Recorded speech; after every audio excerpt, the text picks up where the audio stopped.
In the last episode, we discovered another leaking valve, of course, which led to a DIY patch job involving rubber, wood, and a lot of hope. I also went through the plan for rebuilding the bathroom floor. Let's just say that it includes proper plumbing, structural wooden beams, and a lot of concrete. And hopefully also water flowing in the right direction after it's been laid. I also started sanding down the beams and kept battling with the nicotine-stained wallpaper from the previous tenants.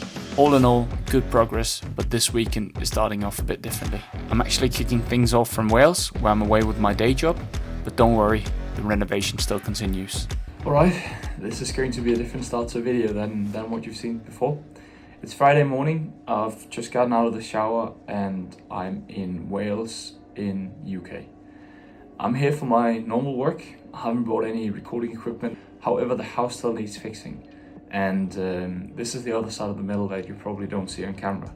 So I've been coordinating the last few days when I've been driving in my car with my dad and with a carpenter about them fixing the leak, and they will be fixing that element. The first thing I did this morning was that I made a list of things to buy, so I've sent out my dad to buy those things, and then I have organized a lift to be picked up. So I'm really hoping that things will go smoothly today and they won't experience any issues, because when that's fixed it means that I can go on and move on with the smoke shaft. So yeah, I figured I'd just give you a quick update, but I'll let the boys back home get to work. Well, things definitely didn't go to plan that day. So I checked the weather forecast. I've booked in the right people, i.e. my dad, my friend Christian, who's a carpenter. I'd rented a lift and I expected them to be able to fix the roof on their own whilst I was gone. Everything was ready, except for the fact that the weather had other plans. Velkommen til en nyhedsudsendelse, hvor vi endnu en gang har fokus på det voldsomme vejr, der har ramt regionen. So Christian and my dad actually had to call it off despite them actually trying on the very day. I mean, it was completely fair, but it was still a bit of a hit to take from my end. And the real pain was that I was still left with a leaky roof. I had wasted money on a lift that wasn't being used on that very day. And I was left with no real progress on that day, which I had hoped and expected for. Now, looking back, it was definitely the right call for them to do. The weather was terrible. But what should I do then? I mean, this was the part of the renovation that had been holding me back for ages, or several weeks, but it felt like ages. Now, instead of me just explaining it, let me just show you what happened. Let's jump into it. I wasn't expecting to spend my Sunday like this. I'm very sorry for the noise. I don't have my microphone on. My hair's a mess. It's somewhere around 2 o'clock in the afternoon and I'm up on the roof. I've got the lift. Obviously things were not fixed on Friday because of snow, and I made the ridiculous decision, or got the ridiculous idea yesterday, of trying fixing all of this today myself. So I'm up on the roof. I got a lift again. It's quite expensive, but I have to make do with it. I need to have this fixed so I can get on going with the roof. Let me show you. Okay, as you can see, this is the culprit that we have from inside. I reckon it's leaky somewhere around this area where it drops down and the water comes through and drops into the smoke shaft that you see inside. This is the roof, or sort of like the attic area. Sorry for the noise in the background. Again, don't have my microphone on, sorry about that.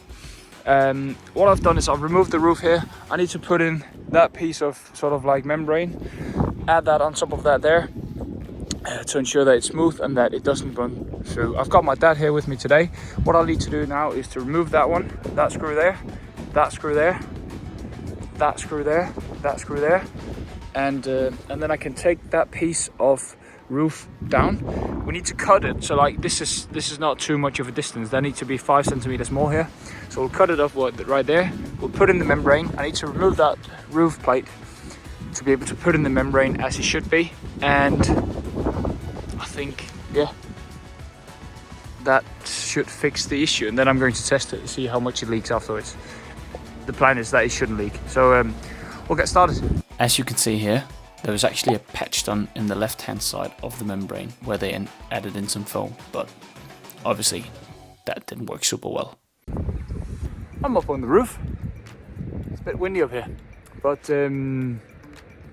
managed to get these roofing plates off, and I managed to break one of them, so that's wonderful. And yeah, I need to see what I can do to fix it. I've just been on the phone with a carpenter. Let me show you what I need to do. I think it's actually some of these nails that have been nailed in here that have made it leaky. So it's underneath here. Running's been water in underneath here. It's been coming down. You can see a green patch right there. Very annoying. That's what's dripping down, and that's what's made this smoke shaft that you can see started building up here go rotten. So that's what we need to have fixed. It's dry now. So all of this is dry, so the mold will not keep on growing if we just stop the water source. I need to put a plate that goes here that aligns with these pieces of wood that the roof is connected to. I will need to get that sorted, so I need to do like calculate how tall it is here, how tall it is here, and the distance over there. And then what I'll do is I'll go and put that underneath it. We'll put this membrane on top of it, and then we're going to add some membrane on top of that as well.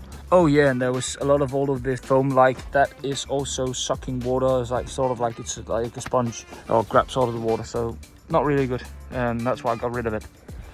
It's funny because you always think that you can read about stuff on the internet and see, oh, I don't have an idea of what to do, but it turns out in practice to be something completely different, and you can't read everything, so it's better just to get going with it and see how it goes. Let me show you what I've done. Okay, top of the roof. This is actually a floorboard, and I have underneath the floorboard, you've had water coming in on that stripe there, so this is sort of like whatever holds the window. I'm now going to put down the floorboard right here. Fits knocking tight. I'm going to screw it down with 3 screws. Then I'm going to add this. It's like a membrane. Probably nail it down with a few nails so that it sticks to it. Then I'm going to add another layer of membrane on top of it that starts up here, runs down there. And then I think where the water's been coming in from, but up here are these small nails that you see right here, because it's quite damp up here. And also when I look underneath it, you could see water's been running in from that one. There's a nail just on top of it, right there. So what I'll do is I'll put down a new membrane on. It's going to sit very, very flush on top of this one. And then we are going to put some like sealant on top of it. So even if water comes down, it will stay up here, but it will hold tight. And then when I'm replacing this roof in about 10 years, everything's going to be redone. But it means that this is going to be fucking waterproof, and I've been combating this for ages.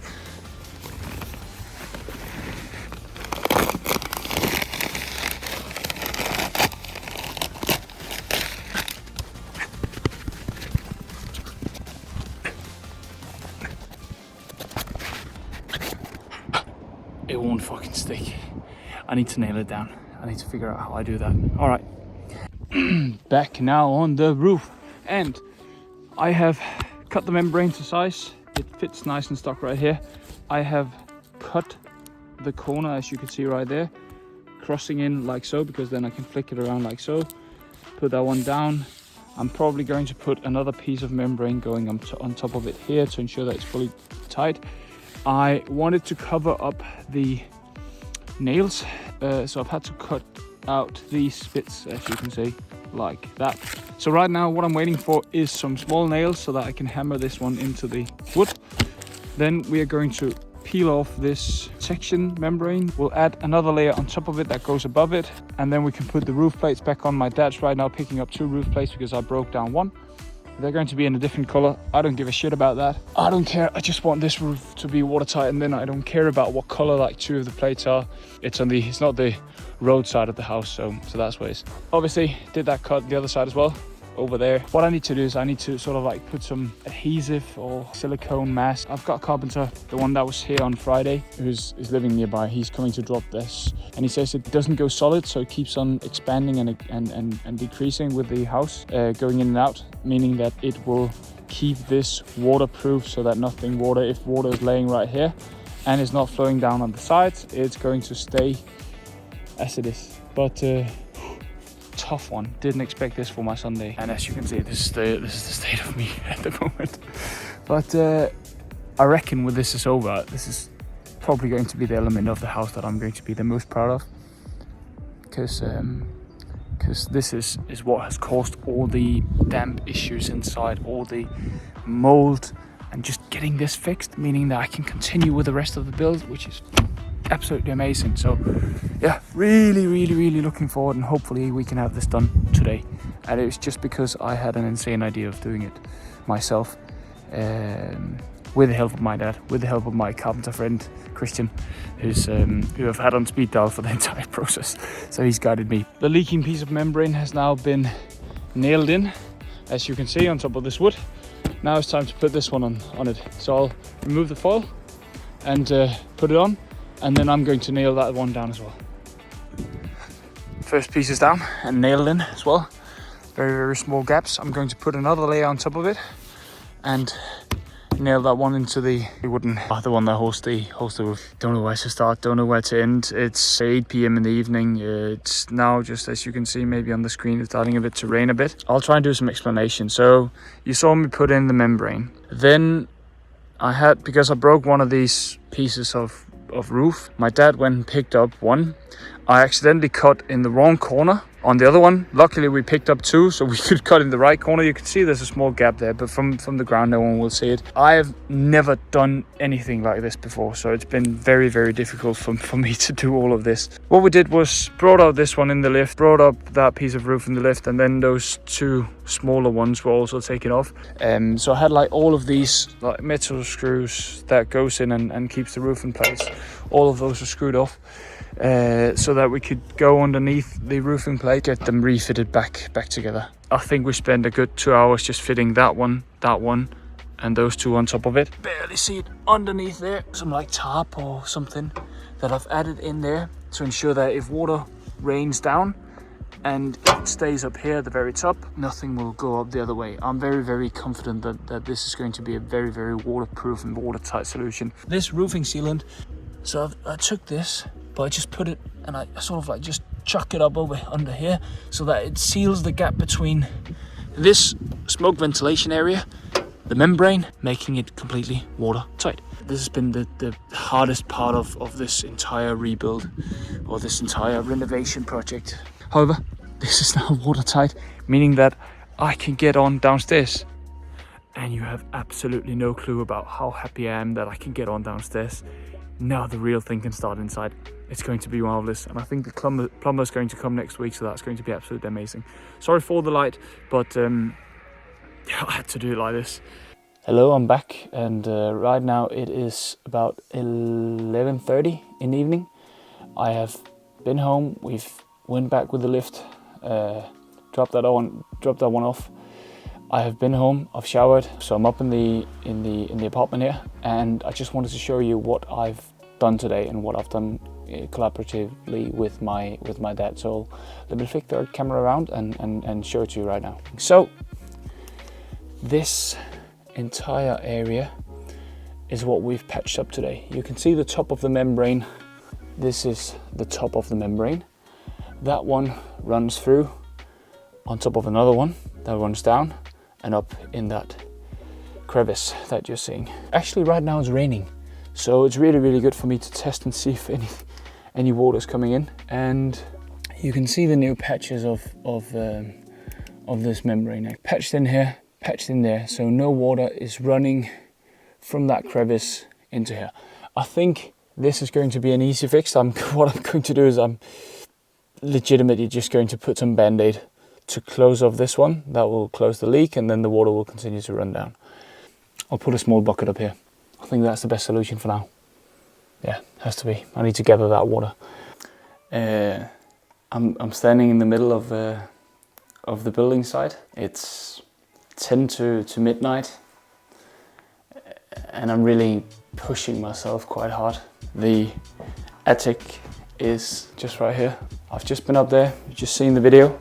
Actually, whilst I was on tape up there, I actually just noticed that I'd broken one of the roof plates. I don't know what you call them, one of the pieces of roof. So broken that one, and I'm sure it's fixable. And I'm sure that my good friend, the carpenter Christian will have an idea of how we can sort of like just patch it, sort of like just putting, I'd say, a Band-Aid on. It's not a Band-Aid, but whatever. I've been stretching myself this weekend in terms of what I was planning on doing. I wasn't planning on going home and doing anything. I wasn't planning on doing anything, and then woke up this morning and saw the weather was alright, so I called the company that I rented the lift from on Friday when I was in Swansea. You saw the beginning of the video here. I asked them if they put it back or whether it was still standing outside where you returned it, and it was still standing outside, so we said, well, fuck it, you know what, we'll go and do it. Went, picked up the lift, me and my dad. Didn't film much of it, sorry about that, but it's really been a hectic day. And I've had my friend Christian the carpenter on speed dial the entire day. I've called my brother numerous times. I've had my dad helping me. We've been close to sort of like just ripping each other's head off because we were annoyed with each other. Couldn't have done it without him. Really appreciate his help. The biggest shout out I can give to anyone is my dad on this scenario. I wouldn't have done it without him. And then you come up here, so I went home very late. We dropped off the lift and everything. Come back up here, and then it's just, there's a fucking crack in the ceiling. Oh, there's a fucking crack in the roof. I think I've said previously that it's been like 2 steps forwards, 1 step back, 2 steps forwards, 1 step back. In the past couple of weeks have been really hard for me in terms of everything that we've sort of like touched or anything that we've tried to do. Things have just kept breaking. Similar story. I think the only thing I can do is to crack on next weekend, and that's what I'll do. And I might even go here before the weekend because I want to move on. I think there's been quite a few hiccups and I can laugh about it, but the only really way to solve it is to get to work and not complain about it. So that's what I'll do. I'm out for now.